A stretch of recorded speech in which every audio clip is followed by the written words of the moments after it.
महाराष्ट्राचे मुख्यमंत्री एकनाथ शिंदे नवी दिल्लीमध्ये दाखल झालेले आहेत। थोड्याच वेळापूर्वी त्यांनी पंतप्रधान नरेंद्र मोदी यांना समर्थनाचं पत्र दिलेलं आहे। शिवसेनेचे मुख्य नेते आहेत एकनाथ शिंदे यांनी, तसंच शिवसेनेच्या सर्व खासदारांचं समर्थनाचं पत्र हे पंतप्रधान नरेंद्र मोदी यांना दिलेलं आहे। एनडीए घटक पक्षांमध्ये चौथ्या क्रमांकाचा सर्वात मोठा पक्ष हा शिवसेना आहे आणि याचबद्दल बोलण्यासाठी आपल्यासोबत मुख्यमंत्री एकनाथ शिंदे आहेत। आपण त्यांच्याशी थेट बोलूया। साहेब, तुमचं स्वागत आहे न्यूज 18 लोकमतमध्ये।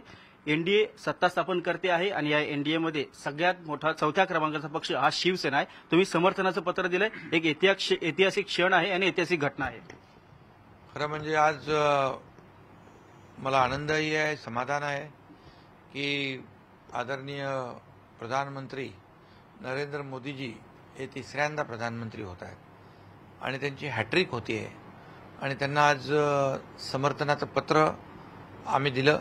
ही खरं म्हणजे एक ऐतिहासिक घटना आहे आणि म्हणून मी मगाशीच आदरणीय मोदीजींचं अभिनंदन केलं, त्यांना शुभेच्छाही दिल्या। कारण देशाच्या इतिहासामध्ये तिसऱ्यांदा प्रधानमंत्री होण्याचा मान सलग मोदीजींना मिळालेला आहे आणि एनडीएचे घटक पक्ष म्हणून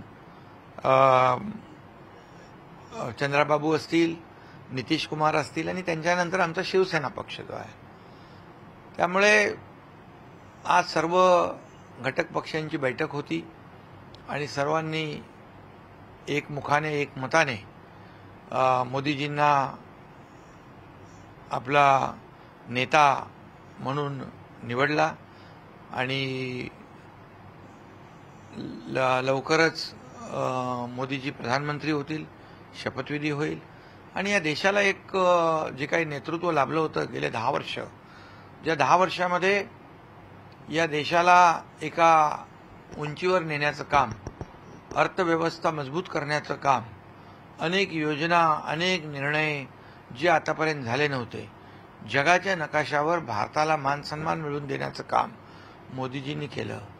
पुन्हा 5 वर्ष मोदीजींना या देशाची आणखी प्रगती, आणखी विकास करण्याची संधी मिळणार आहे, याचा आम्हाला समाधान आणि आनंद आहे आणि म्हणून एनडीएचे घटक पक्ष म्हणून आज सर्वच लोक आनंदित होते आणि सगळ्यांना एक खुशी आहे की मोदीजी पुन्हा प्रधानमंत्री बनतील, देशाचं नेतृत्व करतील, देशाला एक नवीन आयाम देतील आणि विरोधकांना देखील त्यांची जागा या देशातल्या जनतेने दाखवून दिली की जे मोदीजींना तडीपार करण्याच्या बाता करत होते त्यांना देखील या देशातल्या जनतेने सत्तेपासून रोखून तडीपार करण्याचं काम केलेलं आहे आणि म्हणून मी या देशातल्या जनतेला मनापासून धन्यवाद देतो।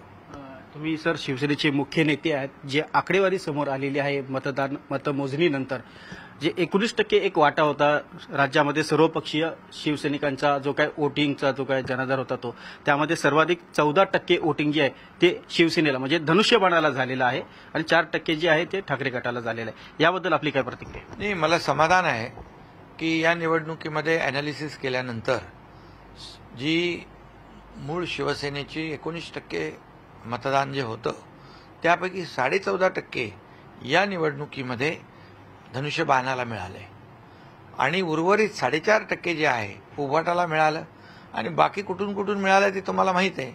जे वोट बँकेचं राजकारण कसं केलं आणि लोकांची दिशाभूल कशी केली, अपप्रचार कसा केला, संविधान बदलणार, आरक्षण रद्द करणार, सगळ्यांना जे काही एक वेगळं चित्र आणि एक वेगळी भीती दाखवण्याचं काम केलं आणि त्यामुळे ही सगळी मतं जी आहेत 4.5%च्या वरची ती मिळाली। पण ही मतं कायम नसतात, कायम नसणार, कारण ही सूज आहे आणि म्हणून मी मतदारांना आणि शिवसैनिकांना धन्यवाद देतो की मूळ धनुष्यबाणाला आणि आमच्या शिवसेनेला 14.5% मतं मिळाली याचा अर्थ। आणि मुंबईमध्ये देखील 2 लाख 2.5 लाख मतं आम्हाला जास्त मिळाली उभाटापेक्षा आणि त्याचबरोबर संभाजीनगरमध्ये देखील आज आपण पाहिलं तर संदीपान भुमरे आमचे विजयी खासदार त्यांच्यात आणि चंद्रकांत खैरे उभाटाचे उमेदवार याच्यात 2 लाखाचा फरक आहे. याचा अर्थ जाहीर आहे, याचा अर्थ लोकांसमोर आलेला आहे की मूळ शिवसेना, मूळ शिवसैनिक आणि मतदारांनी धनुष्यबाणाला पसंती दिलेली आहे. मतमोजणीचं एक अॅनालिसिस समोर आलेलं आहे की जे दलित वर्गाची मतं आहेत यामुळे मुंबईतला जो मतदार आहे शिवसेनेचा मूळ मतदार तो उभाटापासून दूर गेलेला आहे, हे चित्र देखील समोर आले. म्हणजे शिवसेनेचा जो बालेकिल्ला आहे त्या किल्ल्यातील जे शिवसैनिक आहेत ते शिवसेनेसोबत धनुष्यबाणासोबत कायम राहिले ना. हे चित्र त्या आकडेवारीवरून आलेलं आहे. त्याचबरोबर एक मतमोजणीतून अॅनालिसिस पुढे आलेलं आहे की दलित वर्गातील जी मतं आहेत, त्याचबरोबर मुस्लिम जी मतं आहेत किंवा काही प्रमाणात मराठा मतं आहेत ती विपक्ष यांना मिळाल्याचं समोर येत आहे. त्यामुळे ध्रुवीकरण कुठे झालंय का मतांचं? नाही, हेच मी मगाशी म्हणालो होतो, जे म्हणजे लोकांमध्ये संभ्रम निर्माण केला, लोकांमध्ये अपप्रचार केला की संविधान बदलणार, आरक्षण जाणार, मुस्लिमांना घाबरवलं, तुमचं हे होणार ते होणार, तुमचा म्हणजे त्यामुळे हे जे काही दिशाभूल करून संभ्रम निर्माण करून जे काही मतदान मिळवलंय हे तात्पुरतं आहे, परमनंट नाही.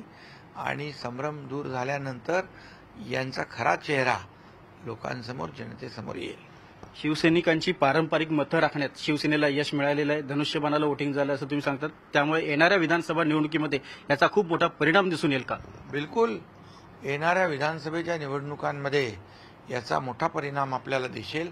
कारण जे म्हणत होते की सहानुभूती किंबहुना मतदार जे आहेत ते मतदान कुणाला करणार, उभाटाला करणार का धनुष्यबाणाला करणार, ते चित्र आता समोर आलेलं आहे. आणि याचा फायदा विधानसभेमध्ये होईल आणि विधानसभेमध्ये महायुतीला भरघोस असं यश मिळेल, पूर्ण बहुमत मिळेल, मेजॉरिटी मिळेल, एवढा विश्वास या ठिकाणी मी व्यक्त करतो. या लोकसभा निवडणुकीमध्ये शिवसेनेचे 7 खासदार निवडून आलेले आहेत. काही खासदारांना अपयश मिळालं, पराजयाला सामोरं जावं लागलं. त्याचं अॅनालिसिस करताना उमेदवारांना उशिरा उमेदवारी जी आहे ती जाहीर केली गेली का? त्यामुळे झाले का काही ठिकाणी उमेदवार देखील बदलण्यात आले, त्याचा कुठे परिणाम झाला? हा, नक्की त्याच्यामध्ये काही त्रुटी आमच्याकडून झाल्या, राहून गेल्यात. त्याची नक्कीच पुनरावृत्ती होणार नाही आणि त्या दुरुस्त केल्या जातील आणि नक्कीच विधानसभेमध्ये चांगला परफॉर्मन्स असेल. हे जे काही गणित लावतायत 30 आले म्हणजे 180 विधानसभा, हे असं गणित नसतं. हे ठीक आहे, स्वतःचं समाधान करण्यासाठी ठीक आहे, आपल्या आमदारांना जरा गाजर दाखवण्यापुरतं ठीक आहे. परंतु विधानसभेमध्ये आता या येणाऱ्या निवडणुकीमध्ये विधानसभेच्या जनता जी आहे विकासाला मत देणार आहे. जनता डेव्हलपमेंटला, आमचा विकासाचा अजेंडा आहे आणि म्हणून विकासाचा अजेंडा घेऊनच आम्ही निवडणूक लढवतोय. त्यामुळे या महाराष्ट्रातली जनता सुज्ञ आहे, काम करणाऱ्यांना साथ देणार, विकासचा मुद्दा घेऊन विकास करणाऱ्यांना साथ देणार आहे. घरी बसणाऱ्यांना, फक्त राजकारण करणाऱ्यांना साथ मिळणार नाही. एक अॅनालिसिस आहे, 13 ठिकाणी जे आहे शिवसेना विरुद्ध ठाकरे गटचे आमने सामने होते, धनुष्यबाण विरुद्ध मशाले आमने सामने होती. 7 जागा तुम्ही जिंकल्या, 6 जागा ठाकरे गटाने जिंकलेल्या आहेत. मताधिक्य तुमच्या बाजूने आहे आणि एकूणच हाच परिणाम विधानसभेत देखील दिसून येईल. आमने सामनेची लढाई झाली तर सरस तुम्हीच व्हाल. 13 पैकी 7 जागा आम्ही जिंकल्यात आणि 6 जागा ओबाटाने जिंकलेल्या आहेत. स्ट्राईक रेट आमचा 46% आहे. मिळालेली मतं देखील आम्हाला जास्त आहेत. त्यामुळे हे चित्र स्पष्ट आहे. येणाऱ्या विधानसभेच्या निवडणुकांमध्ये कोण किती जागा जिंकेल, कोण कुठे असेल, हे चित्र या निकालावरून स्पष्ट होत आहे. त्याचबरोबर आता एनडीएचं सरकार स्थापन होत आहे, शिवसेना एक मोठ्या भूमिकेमध्ये आहे. तुमची भूमिका काय असणार, शिवसेनेची काय भूमिका असणार, मंत्रिमंडळ विस्तार होईल, तुमची काय अपेक्षा असणार, किती मंत्री बदल?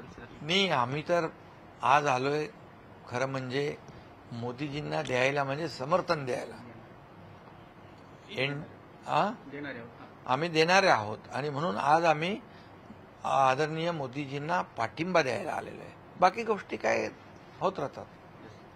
पण आता तुम्ही खासदारांची देखील बैठक बोलवलेली आहे. खासदारांना कसं मार्गदर्शन करणार, जे नवनियुक्त खासदार जे आहेत उमेदवार? खासदारांनी आपल्या मतदारसंघामध्ये मतदारांच्या अपेक्षांना खरं उतरणं, त्यांच्याशी संवाद साधणं, त्यांना भेटणं, त्यांची अडचणी सोडवणं, त्या मतदारसंघातले असलेले प्रश्न सोडवणं, त्यासाठी दिवस रात्र काम करणं, एवढंच माझं खासदारांना सांगणं आहे. धन्यवाद सर, तुम्ही न्यूज 18 लोकमतशी बोलल्याबद्दल. व्हिडिओ जर्नलिस्ट सचिन कोबडेसह न्यूज 18 लोकमतसाठी उदय जाधव, नवी दिल्ली.